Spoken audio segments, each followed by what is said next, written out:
Алардын ичине күндө дыбыштарды кайталап коюп сайсыңар экен. А, И, О, Ö, У, Ö, Э, Ü.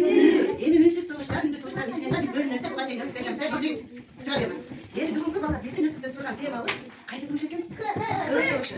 Х дыбышы сиздин калгасы. Эми ушул жерге биз буну биз буга чейин жазып берет. Буга чейин Х дыбышы кандай дыбыш болот? Үнсүз дыбыш, үнсүз дыбыш экен.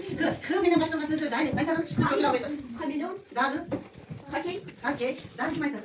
Халат. Халат, азаматтар. Дагы ким айтат? Холодильник. Холодильник деген кайсы дыбыш чыгат экен? Дагы ким айтат? Кепа.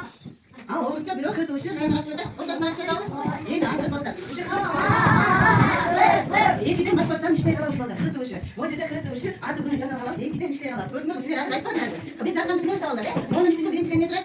Халат, андан кийин шахмат, анан андан кийин тагы деп туруп, экиден бир иштеп, анан мен жайымда колубузду көтөрүп алабыз. Байкатсаң.